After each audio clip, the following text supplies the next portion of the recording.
ऊपर वाला हर कोशिश करता है कि इंसान सावधान हो जाए। वो इंसान को मौका देना चाहता है, लेकिन अपने आप को बुद्धिमान समझने वाला इंसान मालिक की इस कोशिश को समझता ही नहीं। फिर भी मालिक इंसान को सतर्क करने के लिए नए नए तरीके अपनाता है। कभी कभी कोई बच्चा ऐसी बात बोल जाता है कि बड़ों को सत्य का साक्षात्कार हो जाता है, और कभी कभी कोई बावला अनजाने में इंसान की उंगली पकड़कर उसे सही रास्ते पर लाने की कोशिश करता है। हमें इस बात से सबक लेना चाहिए और अपने आप में बदलाव लाना चाहिए। हमें अपने दोष, अपनी कमियों को दूर करने की कोशिश करनी चाहिए। जो ऐसा करते हैं वो भाग्यशाली होते हैं, क्योंकि वो मालिक की कृपा के भागीदार बन जाते हैं।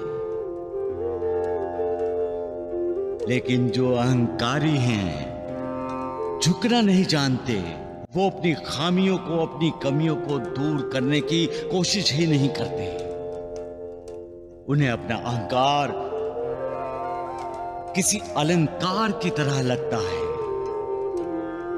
उन्हें यकीन होता है कि उनमें कोई कमी नहीं, कोई खामी नहीं। ऐसे लोग सच्चाई से दूर चले जाते हैं, और सच्चाई से दूर जाने का मतलब है मालिक से दूर जाना। मालिक से दूर जाने का मतलब है अपनी प्रगति के रास्ते में खुद पत्थर बनकर खड़े हो जाना। सबका मालिक एक। जो मालिक को नहीं भूलता उसे मालिक भी कभी नहीं भूलता। जो भगवान की भक्ति करते रहते हैं, खुद को भगवान को समर्पित कर देते हैं, जो कभी किसी भी हालात में कभी भगवान को दोष नहीं देते, मालिक उन्हें शक्ति देता है कि वो अपने कर्मों के भोग बिना कष्ट के भोग लें।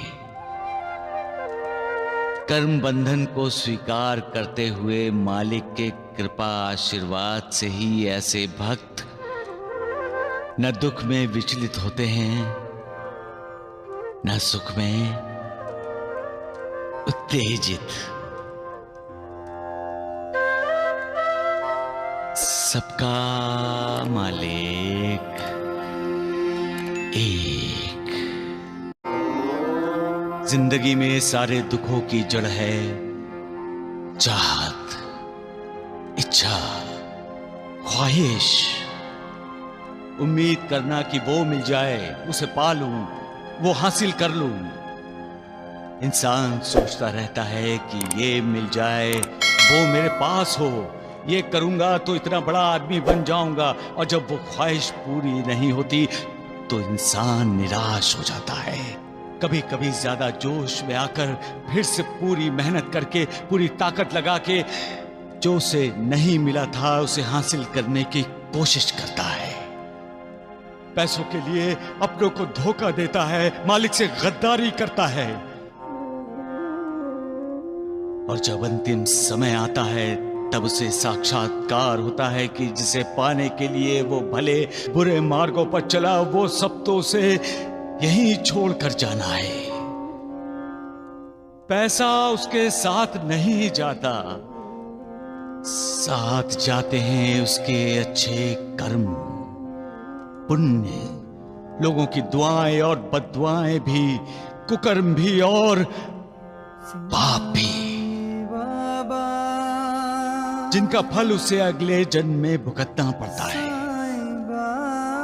तो फिर इंसान विश्वासघात क्यों करता है, क्यों धोखेबाजी करता है? भगवान श्री कृष्ण ने कहा है, वो इंसान क्यों भूल जाता है मां फलेषु कदाचन, यानी कर्म करते रहो, फल में आसक्ति मत रखो, स्वार्थ और अहंकार को त्याग कर कर्म करो, कल्याण होगा तुम्हारा। सबका मालिक उसका उद्धार कैसे होगा जो दूसरों का उद्धार नहीं करता, जो दूसरों का मार्गदर्शन नहीं कर सकता, उसको खुद को मार्ग कैसे मिल सकता है? कैसे? गुरु का कर्तव्य है अपने शिष्यों का उद्धार करना। एक राजा का कर्तव्य है अपनी प्रजा का उद्धार करना। समाज सेवकों और समाज सुधारकों का कर्तव्य है समाज का उद्धार करना। वैसे ही अपनी संतान का उद्धार करना माता पिता का कर्तव्य है। सारी दुनिया खिलाफ क्यों ना हो, माता पिता को अपनी संतान बीच मझधार में नहीं छोड़नी चाहिए। उसे सहारे की जरूरत हो तो संतान को सहारा देना चाहिए। संतान के लिए उसके माता पिता मालिक हैं। फिर माता पिता अपनी संतान से क्यों मुंह मोड़ लेते हैं? क्यों उनके आंसू नहीं पोंछते? उन्हें करुणा क्यों नहीं देते? उनका उद्धार क्यों नहीं करते? अरे ये रीत रिवाजों की, प्रथाओं की श्रृंखलाएं तोड़ दो और ये सोचो कि अपनी संतान को आनंद कैसे दे सकते हैं। अरे जब हमारे अपने बच्चे खुश होते हैं तब हम खुश होते हैं, हमारा घर खुश होता है, घर में शांति होती है और जहां शांति है वहां भगवान है, मालिक है।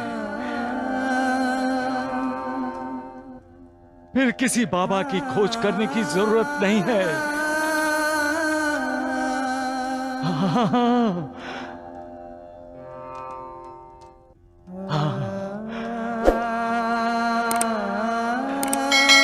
सबका मालिक